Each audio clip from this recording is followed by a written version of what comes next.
yegg si ci li nga xamante ne si moom mooy jàngat bi ànd ci ak Souleymane ni ñu koy defee aljuma bu nekk Souleymane maa ngi lay nuyu di la dalal. soxna Fatou si maa ngi lay nuyu di la fay bu baax a baax namoon nañ la. maa leen raw. di la dalalaat jàmm. merci. di nuyu El Hadj Malick Chérif Marcel. suñu mbokk yi nekk ci régie bi ak suñu mbokk téléspectateur. très bien ñëpp a ngi lay fay Souleymane ñu ñëw nag Chérif ci jàngat bi moom nag mi ngi ni mu koy waxee saa su ne moom day yëngatu ci wàllum koom Souleymane ci jàngatam tey nag wax nañu rapport IGE fonds Covid 19 le milliard est-il devenu banal au Sénégal c'est la question que tout le monde se pose parce que ni ñuy tuddee milliard bëri na donc muy laaj bu ñu samp tey nag Souleymane fas yéene ci indi ay tontu. mel ni kon Souleymane mooy unité de mesure maintenant fii ci Sénégal parce que rapport yi ak li ñu jàpp ne moom la ñu luubal ay milliards la loolu nees mën a amee ci réew moo xamante ni c'est organisé. waaw d'abord ñu tàmbali ci milliard lan lay tekki. waaw surtout milliard moom mooy boo ko xaajee ci at 365 jours yi. milliard boo doon lekk tous les jours dara ci milliard bi. ñaata ngay lekk. di nga lekk 2 739 726. C'est-à-dire tous les jours ngay lekk 2 700 000 pendant un an ngay doog a jeexal. 1 milliard rawatina nag 6 milliards 700. bu boobaa day yéeg ba 18 millions lu ëpp 18 millions par jour. da ngay jukki rek 18 millions par jour pendant un an. xam nga loolu koppar bu doy waar la. bari na de. bari na ci 1 milliard ak ci 6 milliards 700 yi nga xam ne nguur gi dafa ne bu ñu xayma. li nga xam ne dañoo njortu ni xëj na dafa am ay luubal wala ay jafe-jafe. ci justifier ko. ci ni ñu utiliser 1000 milliards wala 628 wala 620 et quelques milliards yi nga xam ne moom la ñu amoon ci programme de résilience économique et sociale bi. dañoo ne noonu rek la toll boo ko méngalee ak 1000 milliards yi. day nekk 0,6%. boo ko méngalee ak 628 milliards yi day nekk un peu plus de 1%. c'est important parce que booy méngale da ngay méngale lu ñu mën a méngale. c'est-à-dire 6 milliards 700 yi ñuy wax yi normalement boo koy méngale da nga koy méngale ci xaalis bi nga xam ne koppar la woon doo ci boole li nga xam ne ay mesures incitatives mesures fiscales et cetera de promotion économique mais admettons bu ñu ko rapporté aux 1000 milliards ba tey 0,6 la xam nga loolu boo ko nattee noonu 0,6 ça tend vers 0 ça veut dire que c'est marginal mais dafa am li comptable yi di tuddee seuil d'importance wala seuil de significativité ñoom dañu xool lan mooy li nga xam ne par exemple booy def audit comptable benn entreprise dafa am marge d'erreur boo xam ne bu ci amee c'est pas important te lu tuuti la xëj na ñun suñu marge d'erreur wala suñu marge de significativité suñu seuil de significativité milliard la on peut s'interroger pourquoi parce que les finances publiques wala bokk les deniers publics xaalis bi ñu moom dërëm sax war a ci manqué mastamalaak ay centaines de millions wala ay milliards évidemment à la décharge de l'État nee nañ dañ koy leeral mais vraiment ni ñu soofantelee milliards ak milliards lu mu tekki ci lu mu mën a faj ci ay aajo ci nit ñi wala sax ci état bi parce que tey jii am na centre de santé yoo xam ne bi ñu leen di defar motul 6 milliards am na ay école yoo xam ne defar nañ ko àggul foofu am na ay projet ay programme de partenariat wala coopération internationale japonais yi par exemple dans le cadre de la JICA wala de JICA financé nañ fii benn programme éducation boo xam ne des centaines de salles de classe la woon à peu près même somme bi lañ doté woon programme boobu xam nga loolu kenn mënu ko doyadil wala di ko xeeb xaalis la waaye xëj na tamit valeur bi milliard amoon daaw rawatina bi mu amoon il y a 20 ans wala il y a 30 ans amatu ko ren et ça c'est des phénomènes aussi yoo xam ne c'est tout à fait compréhensible inflation daf fiy jaar dépréciation monnaie bi daf fiy jaar même bu nekkul ay dévaluation formelle waaye xam ngeen relation entre CFA ak dollar day yéeg di wàcc te day am benn moment boo xam ne waaye yooyu yëpp mënul justifier que ñu jël milliard tey def ko unité de compte mel ni dërëm daaw wala 15 y a 10 ans. Chérif mu ngi doon wax comment ça se fait que mu am loolu dans un pays organisé mais man je dirais dans un pays aussi pauvre quand même. ah oui absolument c'est-à-dire dans boo nekkee ci rareté loo xam ne dafa manqué dara matul xam nga borom kër bu toogee ceeb matul bu ñu desalee bu ñu lekkee ba desal bu boobaa dina xool njabootam ne leen yéen da ngeen di yàq wala yow ni nga mën a jëlee genn wàll liibar ceeb xeeb ko sànnil ko ginaar yi wala mu tuuru nga ne lii garaawul nga jël sa bale xëj na kooku bu genn wàll liibar ceebam tuuroo day jël bale tonni ko ba mu set defaraat ko teg parce que yaakaar na ni mën na ko féete fenn suñu réew yi nag wax dëgg yàlla 1 milliard lu mu tuuti am na lu mu mën a faj ci créer ay xëy am na lu mu faj ci dimbali njaboot yi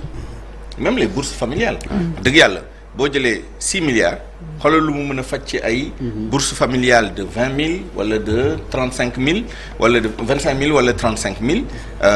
jël na en charge vraiment beaucoup de familles trimestriellement yoo xam ne mën na faj seen soxla donc waruñu ko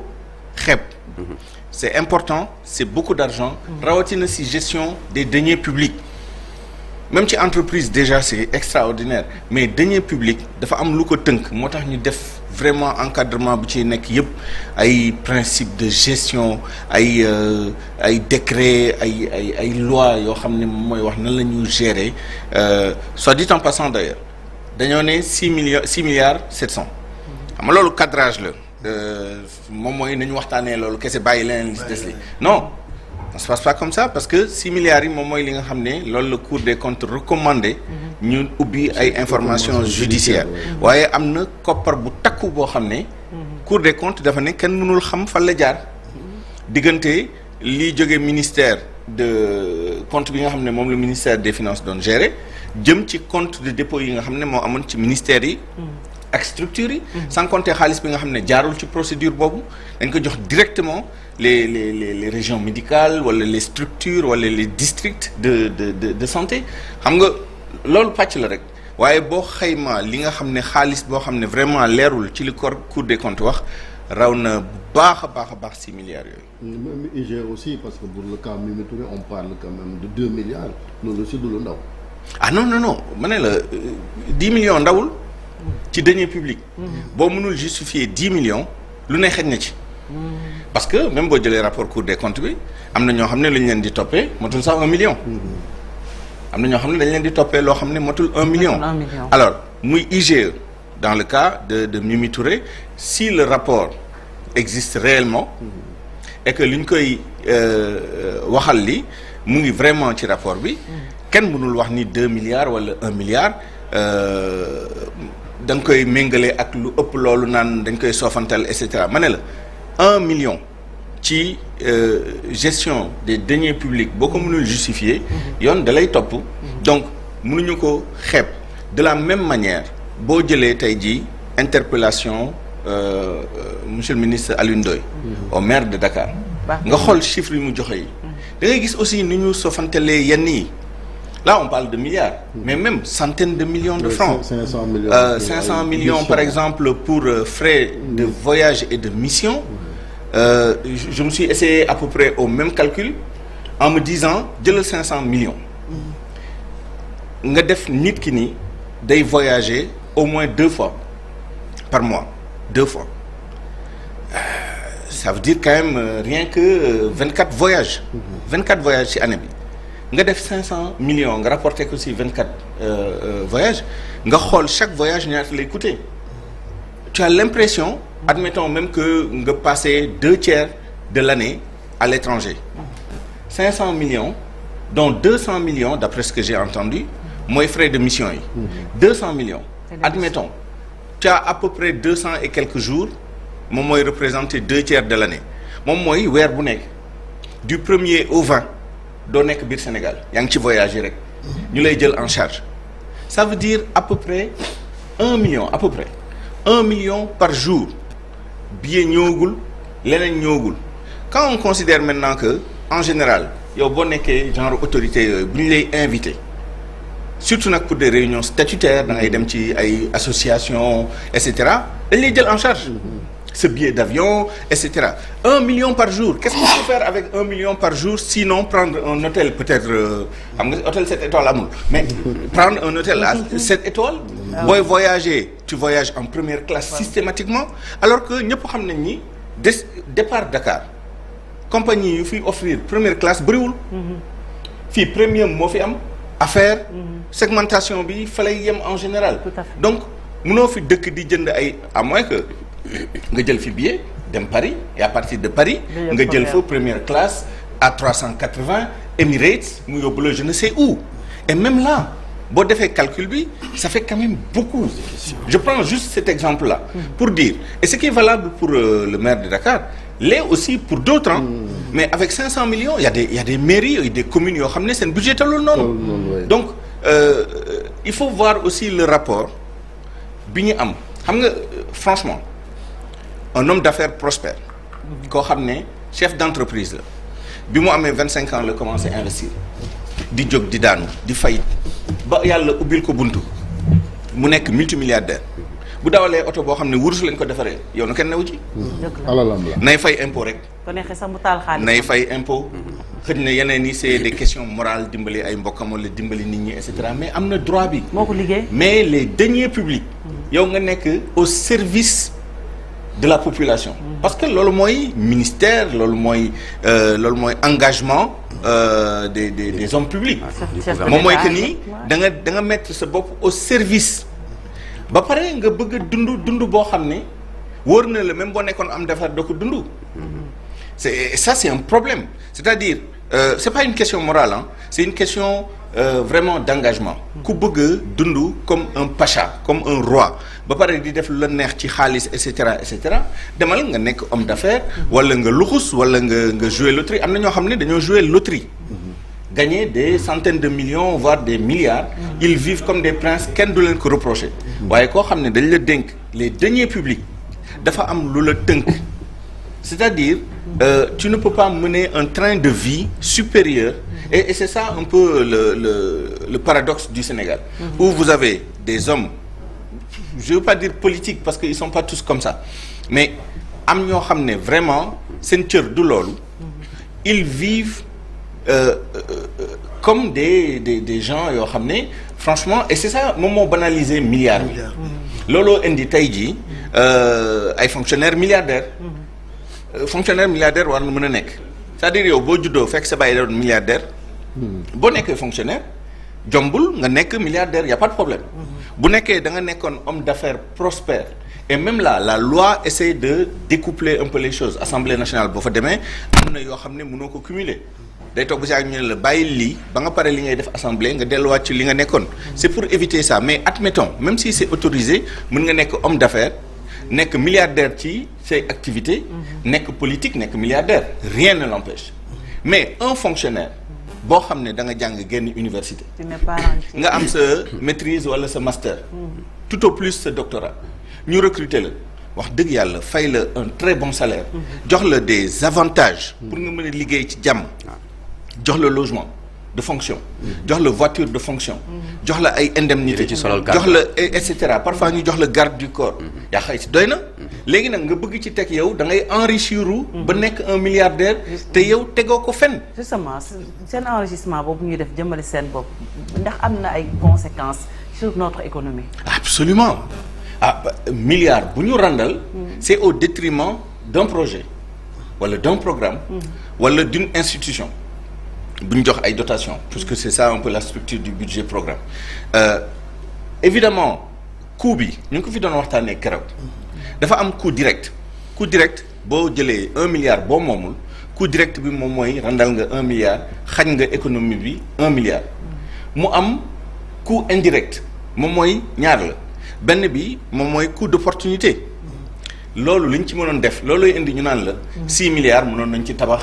ñaari école wala ñetti école mënoon nañ ci tabax benn centre de santé loolu coût d'opportunité la sans compter maintenant beneen coût bi nga xam ne moom mooy affecté moral nit ñi xoolal tey coow ji Sénégal coow ji yëpp sàcc ay milliards et cetera ça démoralise le peuple c'est-à-dire tey ji président bu ñëwee jël def discours d'ailleurs je suis étonné que son discours mu def discours de premier ministre. parce que président waroon na élevé wu d'un cran parce que li mu wax yëpp premier ministre wax na ko entre yaakaar naa Abdoulaye Cissé mu ngi ko fi doon wax keroog yéen a ngi ko doon waxtaanee entre la déclaration de politique générale ak sa réponse à la motion de censure sans compter le ministre des Finances qui a dit en long et en large tout ce que l'État a fait. C'était l'occasion de sortir de ça des statistiques etc. et de revigorer réarmer moralement nit ñi ci ne li fi ne woon dañu fi nit ñi dañu engagé wu pour l'intérêt général intérêt particulier yi dañuy ñëw après loolooy indi parfois nga gis benn homme d'affaires par exemple ñu xaw ko noot tuuti parce que intérêt général moom moo sut intérêt particulier parfois ñu sacrifier des intérêts particuliers pour l'intérêt général donc dafa am importance donc benn ci njeexital bi nga xam ne situation bi psychose bi da koy am moom mooy motivation nit ñi loolooy indi ndaw ñi di yaakaar ni fii liggéey du fi jëriñ xaalis dañ koy lijjanti kenn du ko liggéey mooy indi tamit beneen conséquence macroéconomique gis nga enrichissement sans cause ki nga xam ne dafa liggéey pendant 1 an di jaay marchandise wala service bien wala service di ci am chiffre d'affaires di ci génne ay charges yu dul jeex salaire impôt et cetera ba dese ci dara ñu tuddee ko bénéfice gis nga bénéfice am boobu bu tollee 1 milliard xoolal nu mu koy dépenser wute naag ki nga xam ne dafa toog di lijjante ay këyit ak yi di njublang ba génnee 1 milliard c'est quoi la conséquence yow mi nga xam ne da nga liggéey sa xaalis boo ñëwee fii Almadies ñu bëgg la jaay benn terrain ne la terrain bi 1 milliard lay jar balaa nga koy jënd 1 milliard di nga xoolaat bu baax di nga indi expert mu évaluer la ko di nga xool aman sama milliard bi su ma ko dugalee lii nu ma sonnee pour am ko ki nga xam ne nag dafa ñëw fekk lu ñëpp bokk ne ko tungaañ jël ko boo ne ko 2 milliards lay jar mu jël ko parce que ça lui permet en plus de blanchir l'argent. Et ça contribue à renchérir un certain nombre de coûts du yëpp nag mais bu amee ñoo xam ne dañuy liggéey di jënd am ñoo xam ne dañuy sàcc di jënd prix yi day jóg ci yenn biens et services yi notamment yi ñuy utiliser pour blanchir terrain ak immobilier ci la bokk jënd ay oto ci la bokk jënd loo xëccoo ak ñoom nag nga daan. mais parce que ñoo la ëppale. ñoo la ëppale waaye tamit. fu ñu ko jëlee fii. wax dëgg yàlla dañ ko ñàkkul. benn risque la ñu jël. moom mooy risque dem kaso. parce que yàgg nag. dinañ la jàpp. dëgg la. bien que am na ay kii yu bëri tey jii benn ci point yi nga xam ne moom la rapport bi génnee. moom mooy boo jëlee écriture yi. écriture comptabilité publique bi. dafa jaxasoo entre le ministère des finances lu mu déclaré. ministère yi seen bopp lu ñu déclaré. ñii naan la ay woy transféré nañu xaalis bi seen yoon c'est à peine s'ils n'ont pas dit à la Cour des comptes allez regarder ailleurs. ñun suñu biir xam nañ fu ñu jaarale xaalis bi même yéen seen calcul yi bu wanewul fan la xaalis bi jaar ñun xam nañ fan la jaar. donc loolu aussi dañ koy compter ci li nga xam ne moom mooy problème yi am ci gestion fonds bi mais pour revenir corruption. et c'est pour ça. On ne peut pas faire la liste exhaustive. Une autre conséquence qui me vient à l'esprit, c'est le renchérissement taux d'intérêt yi ñu abalee xaalis parce que tey jii deru Sénégal yàqu na fépp investissement direct étranger yi investisseurs internationaux yi balaa ñoo dugal seen xaalis fii dinañ wax lu leer d'abord ñu ngi forcer suñu dëkk yi ñu signer ay conventions pour protéger seen investissement yi parce que xam nañ ni ñu ngi dugg ci dëkk boo xam ne boo deful nank sa xaalis ñu ne ko tungaañ te bu amul justice bu la àtte donc il nous impose benn célérité boo xam ne en temps normal amuñu ci nu ñu régler genre affaire yooyu ñu ngi ñu imposer ay conventions pour rapatrier pour protéger seen investissement yi et cetera sans compter que loolu day yokk profil risque dëkk bi risque pays bi ñuy wax corruption daf ciy bokk te suñu dëkk bi ñu jël deram fii di ko taxal ci ay rapport gafi jël ñu def ñu ci liste grise nañu jëluñu matukaay yi ñu war a jël yëpp pour lutter contre le blanchiment d'argent waxuma la sax lutte contre le financement du terrorisme ça c'est autre chose mais blanchiment d'argent on ne fait pas suffisamment keroog président bi mu defee conseil des ministres ne premier ministre nañu accélérer nañu accélérer mise en œuvre stratégie nationale de lutte contre la corruption et le blanchiment d'argent et la lutte contre le terrorisme parce que y avait une publication qui venait de sortir bi nga xam ne dafa classé woon mal. Il y a un journal bu bind nii c'est la Grande-Bretagne benn kuréel benn banqaas bu nekk foofu moom moo jël Sénégal ne Sénégal liste rouge si blanchiment d'argent ak financement de la lutte contre le terrorisme loolu dafa baaxul ci deru dëkk bi donc ñu ngi topp bànneexu quelques individus di def lu leen neex état bi di leen jéem a setal wala di leen jéem a protéger parce que sous-entendu dafa mel ni deru état bi la ñuy yàq mais loolu lu muy yàq moo ëpp lu muy defar l'intérêt particulier de certains individus et peut-être d'un système mu ngi jàll devant l'intérêt général parce que ñun ñi ñëpp nag ay sénégalais lañ ku ci génn ci dëkk bi sénégalais lañ lay xoolee doo nangu ay nit di def loo xam ne dañ la koy xoolee te yow taxoo ci feeñoo ci laaloo ci c'est pas normal. merci beaucoup Souleymane ci jàngat bi ni nga koy defee aljuma bu jot am na solo lool léegi ñu dalal sunu invité